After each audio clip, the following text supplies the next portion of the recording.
നമസ്കാരം ശ്രോതാക്കളെ. ഇന്നത്തെ ന്യൂസ് പോഡ്കാസ്റ്റിലേക്ക് എല്ലാവർക്കും സുസ്വാഗതം. പോയ വാരത്തെ പ്രധാന വാർത്തകളുമായി ഞാൻ മയ. ആദ്യമായി ഓസ്ട്രേലിയൻ വാർത്തകൾ.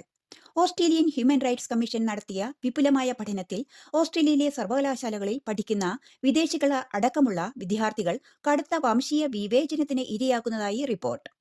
രാജ്യത്തെ വിവിധ സർവകലാശാലകളിൽ കമ്മീഷൻ പഠനം നടത്തിയതിൽ ഏഷ്യൻ, ആഫ്രിക്കൻ രാജ്യങ്ങളിൽ നിന്നുമുള്ളവർ, മിഡിൽ ഈസ്റ്റ് പശ്ചാത്തലമുള്ളവർ എന്നിവരാണ് വംശീയതയുടെ പ്രധാന ഇരകൾ ആകുന്നത് എന്നാണ് കണ്ടെത്തൽ. മറ്റു ചില മതവംശീയ ന്യൂനപക്ഷ വിഭാഗങ്ങളും ക്യാമ്പസുകളിൽ സുരക്ഷിതരല്ലെന്ന് റിപ്പോർട്ടുകൾ ചൂണ്ടിക്കാട്ടുന്നുമുണ്ട്. സർവേയിൽ പങ്കെടുത്ത 10ൽ 7 വിദ്യാർത്ഥികളും തങ്ങൾ ഏതെങ്കിലും തരത്തിലുള്ള വംശീയ അധിക്ഷേപത്തിനോ വിവേചനത്തിനോ ഇരയായിട്ടുണ്ടെന്ന് തുറന്നു സമ്മതിച്ചിട്ടും ഉണ്ട്. ഇതേ തുടർന്ന് റിപ്പോർട്ടിലെ കണ്ടെത്തലുകൾ അങ്ങേയറ്റം ഗൗരവകരമാണെന്ന് ഓസ്ട്രേലിയൻ വിദ്യാഭ്യാസ മന്ത്രി ജെയ്സൺ ക്ലെയർ തന്റെ പ്രതികരണത്തിൽ അറിയിച്ചു. 2019 ഓസ്ട്രേലിയയിൽ ദയാവധം നിയമവിധേയമാക്കിയതിന് ശേഷം സ്വന്തം മരണം തിരഞ്ഞെടുക്കുന്നവരുടെ എണ്ണത്തിൽ വൻ വർധന. രാജ്യത്തെ ആകെ മരണങ്ങളിൽ 1 മുതൽ 3% വരെ ഇപ്പോൾ ദയാവധമാണെന്നാണ് റിപ്പോർട്ടുകൾ സൂചിപ്പിക്കുന്നത്. ദയാവധം തിരഞ്ഞെടുക്കുന്നവരിൽ ഭൂരിഭാഗവും 70നും 79നും ഇടയിൽ പ്രായമുള്ളവരും ക്യാൻസർ രോഗികളും മോട്ടോർ ന്യൂറോൺ ഡിസീസ് പോലുള്ള ഗുരുതരമായ നാഡീരോഗങ്ങൾ ബാധിച്ചവരും ആണ്. വിക്ടോറിയയിലും ന്യൂ സൗത്ത് വെയിൽസിലുമുള്ള അപേക്ഷകരിൽ 54% പുരുഷന്മാരാണ്. 2023 ജനുവരിയിൽ മാത്രം നിയമം നിലവിൽ വന്ന ക്വീൻസ്ലാൻഡാണ് മരണസംഖ്യയിൽ ഇപ്പോൾ മുന്നിൽ നിൽക്കുന്നത്. ഒപ്പം ഓസ്ട്രേലിയയിലെ വയോജന പരിചരണ സംവിധാനങ്ങൾ കടുത്ത പ്രതിസന്ധിയിലാണെന്ന് വ്യക്തമാക്കുന്ന റിപ്പോർട്ടുകളും പുറത്തു വന്നിട്ടുണ്ട്. Australian reserve bank cash rate കൂട്ടി. ഇൻഫ്ലേഷൻ അഥവാ നാണയപ്പെരുപ്പം 3.85 ആയതിനാൽ RBI പലിശ നിരക്ക് വീണ്ടും കൂട്ടുമെന്ന ആശങ്കയിലാണ് സാധാരണ ജനത. പലിശ നിരക്ക് ഇനിയും കൂടുകയാണെങ്കിൽ ഡോളറിന് ഇത് വീണ്ടും കരുത്തു പകരുമെന്നും ഓസ്ട്രേലിയൻ ഡോളറിന്റെ മൂല്യം ഇനിയും കൂടുമെന്നുമാണ് വിലയിരുത്തൽ. കുടിയേറ്റം സംബന്ധിച്ച വിവാദ പരാമർശങ്ങൾ നേരിട്ട ഓസ്ട്രേലിയൻ രാഷ്ട്രീയത്തിലെ തീപ്പൊരി നേതാവും വൺ നേഷൻ പാർട്ടി അധ്യക്ഷയുമായ പോളിൻ ഹാൻസൺ സജീവ രാഷ്ട്രീയത്തിൽ നിന്നും വിരമിക്കുവാൻ ഒരുങ്ങുന്നു. 71-കാരിയായ ഹാൻസൺ തന്റെ രാഷ്ട്രീയ ജീവിത അവസാന ഘട്ടത്തിലാണെന്നും ഇനിയും വരുവാനിരിക്കുന്ന തലമുറയ്ക്കായി വഴിമാറേണ്ട സമയമാണെന്നും പറയുന്നു. അടുത്തിടെ വൺ നേഷൻ പാർട്ടിക്ക് ജനപിന്തുണ ഏറിവരുന്ന പശ്ചാത്തലത്തിനിടയിലാണ് പാർട്ടി സ്ഥാപകയുടെ ഈ അപ്രതീക്ഷിത പ്രതികരണം. ഹാൻസന്റെ പിൻഗാമിയായി മുൻ ഉപപ്രധാനമന്ത്രി ബാർണബി ജോയ്സിന്റെ പേരാണ് ഇപ്പോൾ രാഷ്ട്രീയ വൃത്തങ്ങളിൽ സജീവമായി ചർച്ച ചെയ്യപ്പെടുന്നത്. ഓസ്ട്രേലിയയിൽ വൻ മയക്കുമരുന്ന് വേട്ടയിൽ ലക്ഷക്കണക്കിന് വില വരുന്ന LSD മയക്കുമരുന്ന് ഗുളികകൾ പോലീസ് പിടിച്ചെടുത്തു. ഓസ്ട്രേലിയൻ ബോർഡർ ഫോഴ്സും US ഹോംലാൻഡ് സെക്യൂരിറ്റിയും ചേർന്ന് 2 വർഷങ്ങളായി അന്വേഷണം നടത്തുകയായിരുന്നു.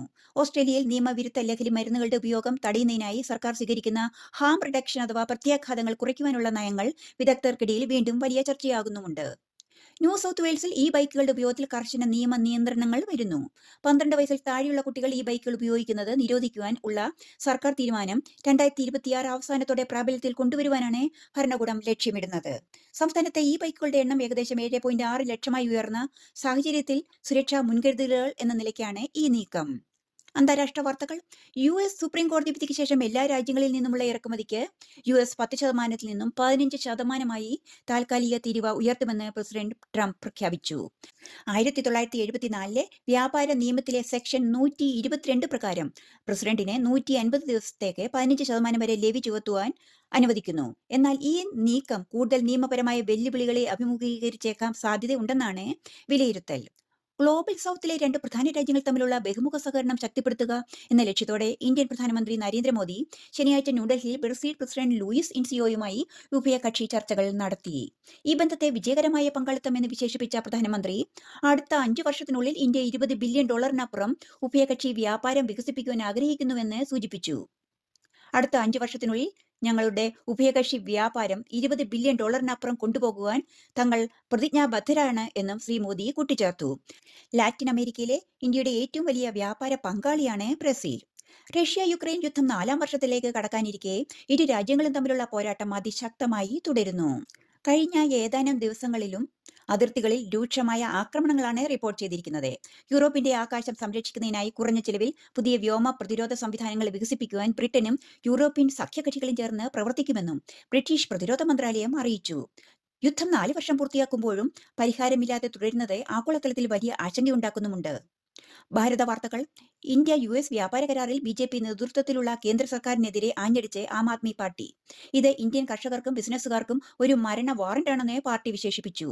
US പ്രസിഡന്റ് ഡൊണാൾഡ് ട്രംപിന്റെ പരാമർശങ്ങൾ ഉദ്ധരിച്ച് ഇന്ത്യയുടെ ചെലവിൽ കരാർ അമേരിക്കയ്ക്ക് അനുകൂലമാണെന്നാണ് ആം ആദ്മി പാർട്ടിയുടെ ആരോപണം. 13ാമത് ബംഗ്ലാദേശ് പാർലമെന്റ് തെരഞ്ഞെടുപ്പിൽ താരിഖ് റഹ്മാന്റെ ബംഗ്ലാദേശ് നാഷണൽ പാർട്ടി നേടിയ വൻ വിജയത്തെ തുടർന്ന് കേന്ദ്ര മന്ത്രിസഭ സത്യപ്രതിജ്ഞ ചെയ്ത് അധികാരം ഏറ്റു. പ്രധാനമന്ത്രിയായി താരിഖ് റഹ്മാൻ തന്റെ മന്ത്രിസഭയോടൊപ്പം സത്യപ്രതിജ്ഞ ചെയ്തു.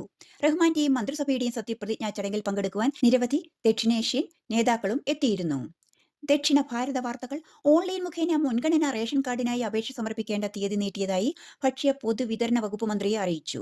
8ാമത് തവണയാണ് ഇപ്രകാരം ഓൺലൈൻ അപേക്ഷകൾ സ്വീകരിക്കുന്നതെന്നും ഒഴിവാക്കൽ മാനദണ്ഡങ്ങളിൽ ഉൾപ്പെടാത്ത അർഹരായ എല്ലാ കുടുംബങ്ങൾക്കും മുൻഗണനാ പട്ടികയിൽ ഉൾപ്പെടുത്തുമെന്നും അവർക്ക് അർഹമായ റേഷൻ വിഹിതം ഉറപ്പുവരുത്തുമെന്നും മന്ത്രി അറിയിച്ചു. സ്പെഷ്യൽ ഇന്റൻസീവ് റിവിഷൻ നടപടിക്രമങ്ങൾക്ക് വേണ്ടി കേരളത്തിലെ അന്തിമ വോട്ടർ പട്ടിക പ്രസിദ്ധീകരിച്ചു. ഏകദേശം 9 ലക്ഷം പേരുകൾ പട്ടികയിൽ നിന്നും നീക്കം ചെയ്തു. സംസ്ഥാനത്തെ ആകെ വോട്ടർമാരുടെ എണ്ണം ഇപ്പോൾ 2.69 കോടിയിൽ അധികമാണ്. ഇന്ത്യൻ തെരഞ്ഞെടുപ്പ് കമ്മീഷൻ പങ്കുവച്ച ഇലക്ടോറൽ സെർച്ച് ലിങ്കിൽ കയറി പൊതുജനങ്ങൾക്ക് പുതുക്കിയ പട്ടികയിൽ അവരുടെ പേരുകൾ ഉണ്ടോ എന്ന് പരിശോധിക്കാം. കായിക വാർത്തകൾ.